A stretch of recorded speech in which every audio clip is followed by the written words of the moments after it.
வணக்கம் நண்பர்களே. இந்த வீடியோவில் நம்ம என்ன பார்க்க போகிறோம்னா, +1 ஸ்டூடெண்ட்ஸ் ரொம்ப நாளாக கேட்டுக்கிட்டு இருந்தாங்க. ஹீட் அண்ட் தெர்மோடைனமிக்ஸுங்கிற லெசனை நீங்கள் எங்களுக்கு ஆரம்பித்து நடத்துங்க சார் அப்படின்ட்டு. ஸோ அதனால் அந்த பாடத்தினுடைய இன்ட்ரோ இதில் கொடுக்குறேன். இதில் முக்கியமான சில கொஸ்டின்ஸ் இருக்குது. அது அடுத்தடுத்த வீடியோஸ் வரும். அதை நீங்கள் ஃபாலோ பண்ணிக்கலாம். ரைட் தானே?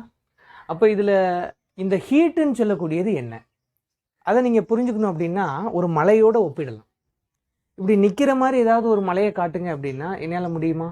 முடியாது. மழைனாலே அதை அடித்து பெய்யணும். மேலேருந்து கீழே அது வந்து பெஞ்சாதான் அது மழைன்னு சொல்லுவோம்.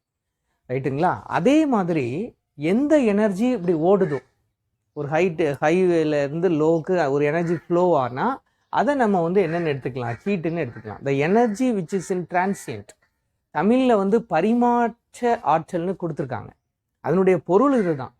அது ஒரு இடத்துலேருந்து இன்னொரு இடத்துக்கு பாய்ஞ்சிக்கிட்டே இருக்கக்கூடிய மாதிரி ஒரு ஆற்றல் தான் இந்த வெப்ப ஆற்றல், ஹீட் எனர்ஜி. ரைட் தானே? அப்போ ஹீட்டுங்கிறது காசுனா அதனுடைய எஃபெக்ட் என்னவா இருக்கும்னா டெம்பரேச்சர்னு சொல்லலாம். இப்போ மழை பெஞ்சு முடிச்ச உடனே அந்த தண்ணி தேங்குறது வந்து அதனுடைய குறிப்பீடு தானே. அதை மாதிரி இந்த ஹீட்டினுடைய வெளிப்பாடாக இந்த டெம்பரேச்சரை நீங்கள் பார்க்கலாம். ஆனால் அதுக்காக அந்த தண்ணீரினுடைய அளவுகளில் மாற்றம் இருக்கணும்னு அவசியம் இல்லை. ரைட்டுங்களா? அதே மாதிரி டெம்பரேச்சர் கண்டிப்பாக அந்த ஹீட் ஃப்ளோ ஆகிறதுனால மாறுமான்னு கேட்டால் இல்லை, அது அப்படி அவசியம் இல்லை. ரைட் தானே? அப்போ டெம்பரேச்சருங்கிறதுக்கு முதல்ல எளிமையான விளக்கம் கொடுத்துருப்பாங்க, degree of hotness or coldness of a பாடின்னு சொல்லி. ஆனால் அது உண்மையான விளக்கம் இல்லை. அது அடுத்த பாடத்தை நீங்கள் படிக்கும்போது அதை நீங்கள் புரிஞ்சுக்கலாம். இப்போத்துக்கு ஹீட் காஸ், டெம்பரேச்சர் அதனுடைய எஃபெக்ட். ரைட் தானே?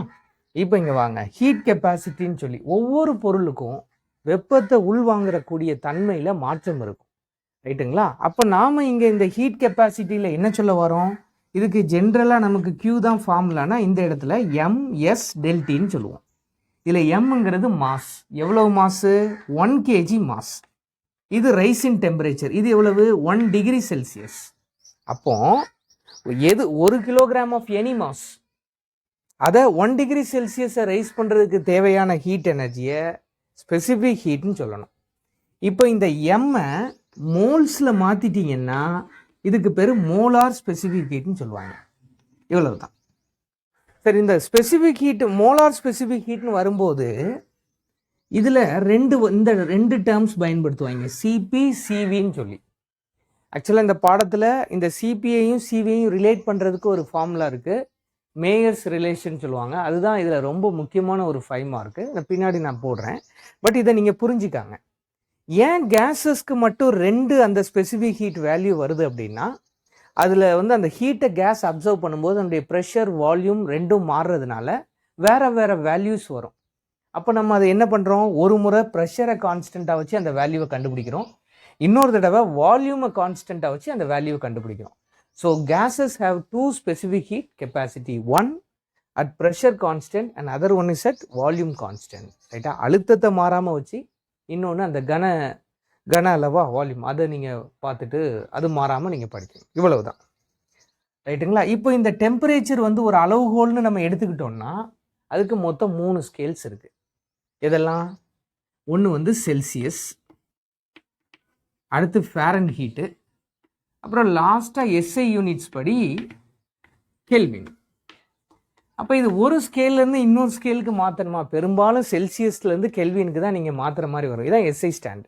ஆனால் கொடுக்குறது எல்லாமே செல்சியஸில் தான் கொடுப்பாங்க. அப்போ அதை எப்படி மாற்றலாம்? இந்த 3ஐயும் ரிலேட் பண்ணுறதுக்கு ஒரு ஃபார்முலா இருக்குது. C/5 = F - 32/9 = K - 273/5. இந்த ஃபார்முலாவை யூஸ் பண்ணிங்கன்னா நீங்கள் எதை வேணாலும் கன்வெர்ட் பண்ணிக்கலாம். இப்போ உதாரணத்துக்கு 27 டிகிரி செல்சியஸ் கொடுக்குறாங்கன்னு வைங்களேன். இப்போ இதை நீங்கள் கெல்வினுக்கு மாற்றணும். அப்போ இந்த 2 ஃபார்முலாவும் எடுத்துட்டிங்கன்னா இதில் இந்த 2 5யும் கேன்சல் ஆயிரும்.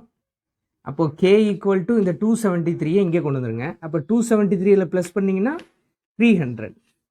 அப்போ 27 degree Celsius is equal to 300 kelvin. மாற்றிட்டேன். இந்த மாதிரி நீங்கள் மாற்றிக்கலாம். ரைட் தானே? இது வந்து எனர்ஜி கன்வர்ஷன், அந்த டெம்பரேச்சர் ஸ்கேல் மாற்றுறதுக்கான ஒரு இம்பார்ட்டன்ட் ஃபார்மேட். அதுக்கப்புறம் அதை நீங்கள் ஃபர்தராக நீங்கள் கிளாஸிஃபை பண்ணிட்டீங்க அப்படின்னா, ஹீட்டை அப்சர்வ் பண்ணக்கூடிய சாலிட்ஸ் அது என்னாகும், அது எக்ஸ்பேண்ட் ஆகும், அதாவது விரியும். when they observe heat, வெப்பத்தை வாங்கும்போது அதே மாதிரி சுருங்கவும் செய்யும். அப்போ அந்த சூழ்நிலைக்கு ஏற்ப ஒரு பொருள் அல்லது ஒரு உலோகம், ஒரு மெட்டல் அது என்ன செய்யலாம், எக்ஸ்பேண்ட் ஆகலாம் அல்லது கம்ப்ரஸ் ஆகலாம். அப்போ அதை வந்து நம்ம வந்து கணிப்போம். அதுக்கு ஒரு ஒரு கான்ஸ்டன்ட் வச்சுருக்கோம். இது முதல்ல இதுக்கு பேர் என்னது, லீனியர் எக்ஸ்பேன்ஷன்னு சொல்லுவோம், ஆல்ஃபா. எல்லா மெட்டல்ஸ்க்கும் இது இருக்கும் இந்த வேல்யூ. அதை எதோட ரெஃபரன்ஸாக வச்சு போகணும், அங்கே ஏற்படக்கூடிய டெம்பரேச்சர் சேஞ்ச் தான் ரெஃபரன்ஸ். இப்போ அந்த மெட்டலுடைய லென்த் மாறினா அதை லீனியர் எக்ஸ்பேன்ஷன்னு சொல்லுவோம். அதே டெம்பரேச்சர் சேஞ்சஸ்க்கு அதனுடைய ஏரியா மாறுதுன்னு வைங்க, இதுக்கு பேர் ஏரியல் எக்ஸ்பேன்ஷன்.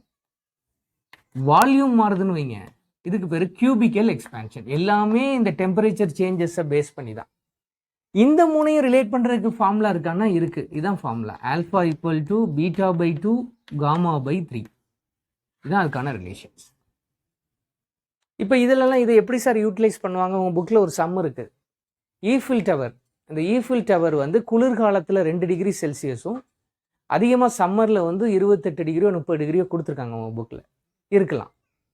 அப்போ இந்த கால சூழல் மாற்றத்தில் அந்த லென்த்து மாறும் அப்படின்னா, ஏன்னா ஒரு நேரம் வெப்பம் அதிகமாக இருக்குது, இன்னொரு நேரம் வெப்பம் குறைவாக இருக்குது இல்லையா, அப்போ அது சுருங்கி விரியும் போது அதில் எவ்வளவு அந்த லென்த்து மாறலாம், அதுதான் அதில் கொஸ்டின். இப்போ அந்த கொஸ்டின் எப்படி ஹேண்டில் பண்ணலாம், எனக்கு அதுக்கு ஆன்சர் ஞாபகம் இருக்குனாலும் சொல்கிறேன். 69 மில்லிமீட்டர். ஏன்னா பெரிய அளவில் அந்த மாற்றம் இருக்குன்னு நம்ம சொல்லலை, சின்னதாக மில்லிமீட்டர் அளவுகளில் இருக்கும். அதை தான் அவங்க கேட்குறாங்க. அப்போ 69 மில்லிமீட்டருங்கிறது அந்த கேள்விக்கான பதில். அதை நீங்கள் கரெக்டாக அவங்க கொடுத்துருக்கிற டேட்டாவை நீங்கள் அதில் டெல்லியல் கேட்டிருக்காங்க, இதை அப்படியே 3 வேல்யூஸையும் நீங்கள் சப்ஸ்டியூட் பண்ணிட்டீங்கன்னா ஆன்சர் வந்துடும், 69 மில்லிமீட்டர். ஃபைன். ஸோ இந்த மாதிரி இதை நீங்கள் என்ன செய்யுங்க, ஹேண்டில் பண்ணுங்கள். இதுக்கான அடுத்த வீடியோவில் பெரும்பாலும் நான் உங்களுக்கு மேயர்ஸ் ரிலேஷன் சொல்லித்தர பார்க்குறேன், ரைட்டா? அதுதான் அந்த பாடத்தில் ரொம்ப முக்கியமான ஒரு 5 mark. See you on my next video. Thank you very much.